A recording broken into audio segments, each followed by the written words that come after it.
अस्सलाम वालेकुम क्लास। आज हम लोग अपना जो है सेकंड चैप्टर उसका लास्ट लेक्चर करने जा रहे हैं। इसके बाद हम लोग इंशाल्लाह अपना थर्ड जो चैप्टर है वो कल से स्टार्ट करेंगे।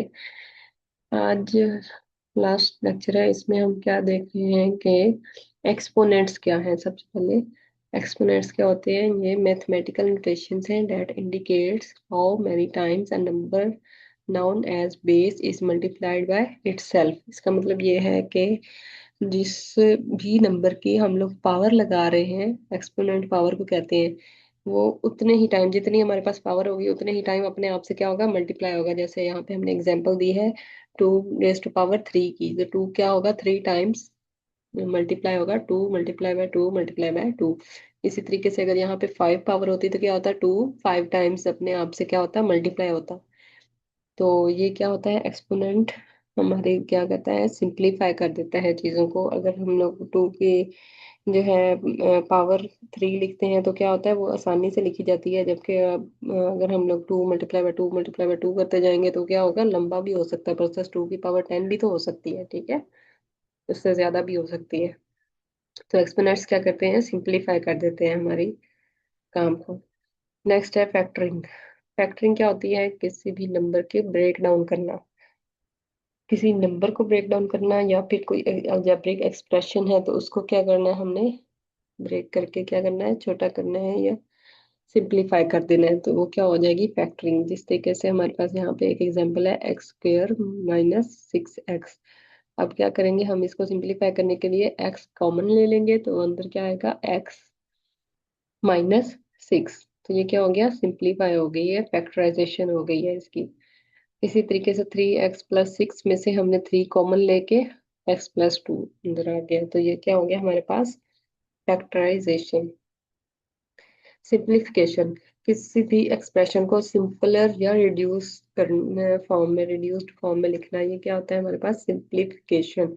जैसे हमारे पास दो जो है वैल्यूज हैं x की, 2x + 3x, तो उसको हम क्या करेंगे, सिंप्लीफाई करके एक ही वैल्यू में लिख देंगे, 5x हो जाएगी। 4y - 2y को सिंप्लीफाई करके क्या किया हमने, 2y कर दिया। तो ये क्या हो गया हमारे पास, सिंप्लीफिकेशन, रिड्यूस्ड फॉर्म। मतलब जो एक लंबी लाइन में कोई चीज लिखी हुई है उसको हम क्या कर देंगे, रिड्यूस करके छोटी फॉर्म में लिख देंगे। नेक्स्ट आ गया प्रोडक्ट लॉ। प्रोडक्ट लॉ में क्या होता है, a⁴m × a⁴n, ये एक फार्मूला है, ठीक है। तो क्या होगा, a⁴m + n हो जाएगी, जहां पे मल्टीप्लाई होगा दो एक्सपोनेंट्स में, वहां पे हम क्या कर देंगे, पावर्स को आपस में प्लस कर देंगे, a⁴m + n। ये हमारे पास क्या है, एक फार्मूला है, ये हमने फार्मूला जो है वो याद रखना है, ठीक है। आगे सारे यहाँ पे जो है ये फार्मूलाज यूज हो रहे हैं, तो सारे फार्मूलाज आपने क्या करने हैं, याद करने हैं। x² × x⁴ तो जब हम इसको क्या करेंगे, यहाँ पे हम प्रोडक्ट लॉ लगाएंगे तो क्या होगा, x⁴ + 2 x⁵ हो जाएगी, ठीक है। नेक्स्ट है क्वेश्चन लॉ। क्वेश्चन लॉ क्या होता है, जहाँ पे डिवीजन आ जाए दो एक्सपोनेंट्स के दरमियान, जैसे a⁴m / a⁴n। जहाँ पे डिवीजन आएगी वहां क्या होगा, पावर माइनस हो जाएगी, जहाँ मल्टीप्लाई होगा वहां पावर प्लस हो रही है, जहाँ पे डिवाइड आ जाएगा वहां पे क्या होगी, पावर माइनस में चली जाएगी। जैसे x⁵ है तो क्या होगा, x⁵ होके क्या आंसर आएगा, x³, ठीक है। ऐसा ही नीचे वाली एग्जांपल में क्या है, 10⁵ तो क्या होगा, 10⁵ करके 10² आ जाएगा, ठीक है। नेक्स्ट है पावर ऑफ पावर। अगर हमारे पास एक ए है, उसकी पावर है m, और उसको ब्रैकेट में क्लोज करके एक पावर फिर लगा दी है क्या, n। मतलब दो पावर्स लग गई हैं एक ही इक्वेशन में, तो हम क्या करेंगे, दोनों पावर्स का आपस में मल्टीप्लाई कर देंगे। क्या था पहले, जहाँ पे दरमियान में मल्टीप्लाई था वहां पे क्या हुआ, m और n जो थे वो आपस में प्लस हो गए, जहाँ पे डिवीजन आई वहां क्या हुआ, माइनस हो गए। अब जो क्या हुआ है कि मल्टीप्लाई आ गया है दोनों पावर्स के दरमियान, तो हम क्या करेंगे, दोनों पावर्स को आपस में मल्टीप्लाई कर देंगे। जैसे यहाँ पे x⁵ है, फिर पावर है 3, पूरे की। तो हम क्या करेंगे, एक्स को की पावर में 2 × 3 करके एक्स की पावर 6 कर देंगे। ठीक है। नेक्स्ट है power of product. A B एक इक्वेशन है जिसके ऊपर एक ही पावर है, क्या है, एन। अब ए भी है और बी दोनों ब्रैकेट में है, जब हम ब्रैकेट को खोलेंगे तो क्या होगा, ए की पावर अलग से एन लग जाएगी और बी की पावर क्या होगी, वो अलग से एन हो जाएगी। जो भी पावर होगी वो दोनों के साथ अलग अलग लग जाएगी। ठीक है। जैसे यहाँ पे हमारे पास है 2 और एक्स दो है और पावर है 2, तो हम क्या करेंगे, 2 × 2, 2 की पावर 2 आ जाएगी। ठीक है। और एक्स की भी पावर क्या आएगी, 2। फिर आंसर क्या आएगा, 2 की पावर 2 के साथ 4 आ गया और एक्स स्क्वेयर आ गया। ठीक है। इसी तरीके से 3y³ पूरे के ऊपर क्यूब है, तो हम क्या करेंगे, 3 का अलग से क्यूब लेंगे, y का अलग से क्यूब लेंगे। नेक्स्ट है जीरो एक्सपोनेंट। जहाँ पे पावर जीरो हो जाए, जहां भी किसी भी नंबर की वैल्यू पावर जो है वो जीरो होगी, तो उसका आंसर हमेशा क्या आएगा, 1। जहां भी किसी भी नंबर के ऊपर जीरो पावर लगी होगी, तो हम हमेशा क्या है वहां लिखेंगे आंसर में 1, उसका आंसर आएगा। कुछ भी नंबर हो, चाहे 2x है, जहाँ पे 2x की पावर जीरो होगी तो भी क्या आएगा आंसर, 1 होगा। ठीक है। अगर किसी नंबर की है 5 के पावर जीरो है, तो क्या आया आंसर, फिर भी क्या आया, 1। जिसको क्या कहते हैं, zero exponent. Common factor. Common factor क्या होता है, किसी भी इक्वेशन में से कॉमन निकालना। जैसे यहाँ पे 6x + 12 है, तो 6 हमने कॉमन ले लिया, 6 जो है वो अंदर क्या हो गया, एक्स के साथ मल्टीप्लाई हो रहा है, प्लस 12 क्या होगा, 12 को डिवाइड किया 6 पे, तो क्या आंसर आया, 2x + 2।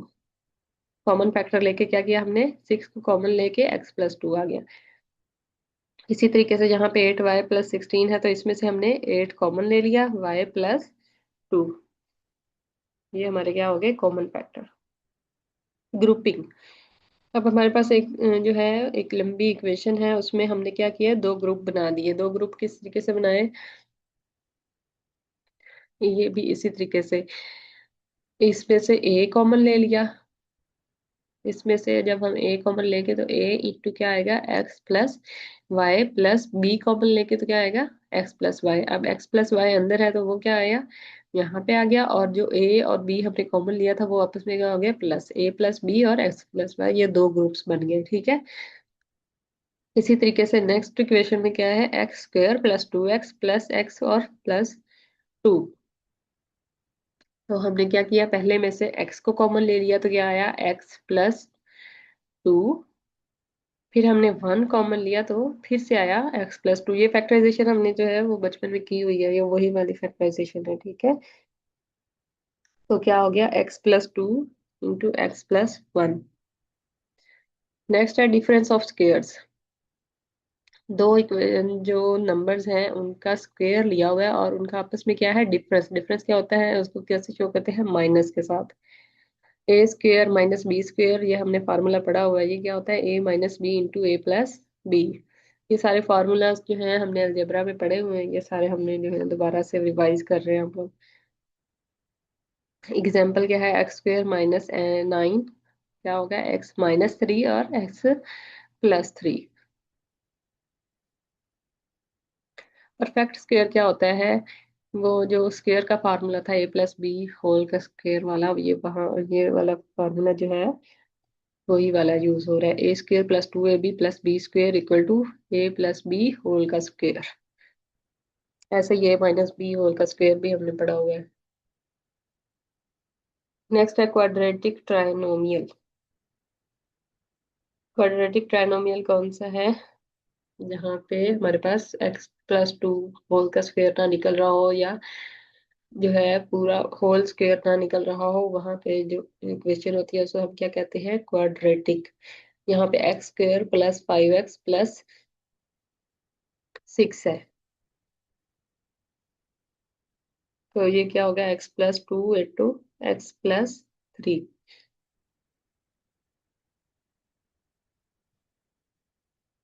नेक्स्ट है क्यूबिक एक्सप्रेशन। क्यूबिक एक्सप्रेशन क्या होती है, क्यूब वाला जहाँ पे फार्मूला होता है x² + 8 x³ प्लस यहाँ पे ये क्या, इसका क्या मतलब होगा, 2 का क्यूब। ठीक है।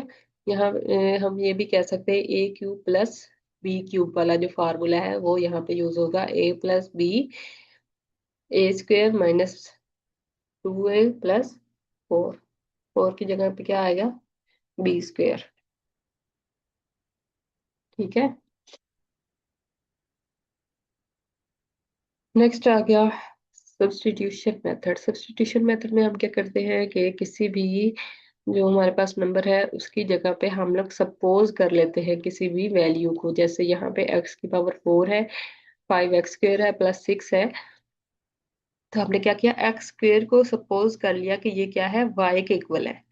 जहाँ पे एक्स स्क्वेयर इक्वल क्या है, y के, यहाँ पे हम लोगों ने एक्स स्क्वेयर की जगह पे वाई स्क्वेयर लगा देना है। ठीक है, एक्स स्क्वेयर की जगह वाई लगा दिया। अब जो है एक्स स्क्वेयर का स्क्वेयर लेंगे तो एक्स की पावर 4 आएगी ना, तो हमने क्या किया, वाई स्क्वेयर ले लिया प्लस 5y कर दिया। यहाँ पे एक्स स्क्वेयर की जगह पे हमने क्या लिख दिया, y प्लस 6। इसकी हमने जब फैक्टराइजेशन की तो हमारे पास क्या आया, y+2, y+3। अब जब हम इसको जो है दोबारा से ओपन करेंगे, जो हमने सब्स्टिट्यूशन की थी तो वहां पे हमने क्या किया था, y किसके इक्वल लिया था, एक्स स्क्वेयर के। जब हम इसको सही करेंगे तो क्या होगा, एक्स स्क्वेयर, वाई की जगह पे एक्स स्क्वेयर आ गया +2 एक्स स्क्वेयर +3 आ जाएगा। अलजेब्रिक आइडेंटिटीज, ये वही हो गए जो फार्मूलाज हम लोगों ने अलजेब्रा में पढ़े हुए हैं। वो क्या है हमारे पास, अलजेब्रिक आइडेंटिटीज, जैसे a+b होल का square equal to a square +2ab plus B square. Combining like terms, जैसे हमने पहले पीछे देखा है कि हम लोग जो है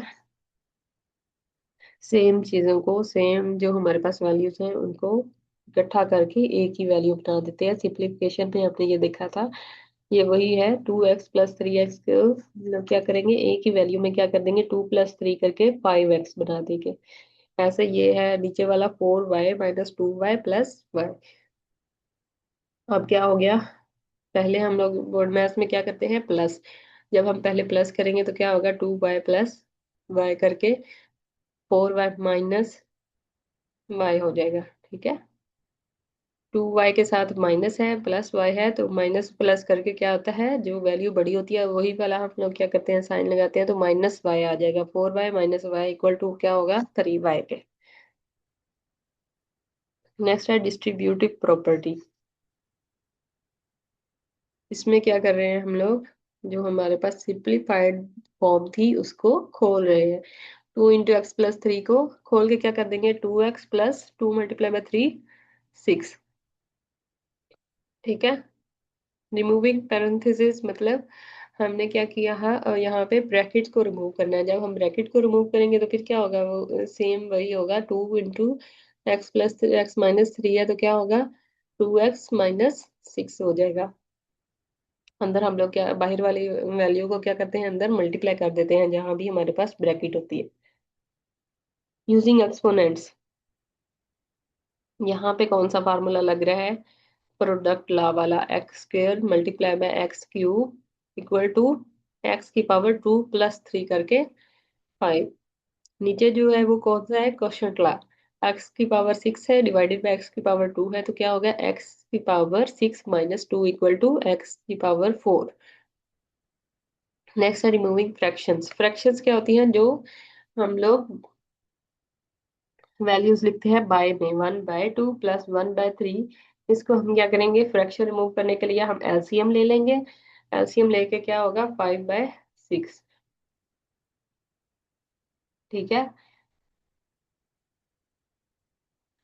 नेक्स्ट है अप्लाइंग फैक्टराइजेशन। फैक्टराइजेशन में क्या होता है, हम लोग कॉमन ले लेते हैं, सेम वही चीजें जो पहले हमने पढ़ी हैं, सिर्फ उनके नेम्स बदल बदल के आ रहे हैं। ठीक है, कम्प्लेक्स एक्सप्रेशंस में क्या होता है, हमारे पास जो क्वेश्चन दिया होता है वो थोड़ा कम्प्लेक्स होता है लेकिन उसका आंसर क्या होता है, सिंप्लीफाइड होता है। जैसे यहाँ पे 2x+4 है, इसको पूरे को डिवाइड करना है किस पे, 2 पे। तो उसके लिए हम क्या करेंगे, 2 को यहाँ पे कॉमन ले लेंगे, 2 × x+2 हो जाएगा, डिवाइडेड बाय 2 होगा तो 2 2 के साथ डिवाइड होके बाकी क्या बचेगा, x+2। ठीक है, ये था हमारा लेक्चर पूरा। आज हमारा सेकंड चैप्टर खत्म हो गया है। कल से हम इंशाल्लाह जो है थर्ड चैप्टर शुरू करेंगे, और थर्ड चैप्टर जो है ना, ये हमारा मोस्ट इम्पोर्टेंट चैप्टर है। इस पे आप लोगों ने बहुत ज्यादा फोकस करना है, क्योंकि आप लोगों के जो एनुअल है ना, वो आप लोगों के थर्ड चैप्टर में से ज्यादा क्वेश्चंस आएंगे, और एनुअल बनाना भी आप लोगों का जो है वो यूनिवर्सिटी ने है। तो उसी हिसाब से हमें जो है अच्छी तरीके से तैयारी करनी पड़ेगी। ठीक है। अल्लाह हाफिज।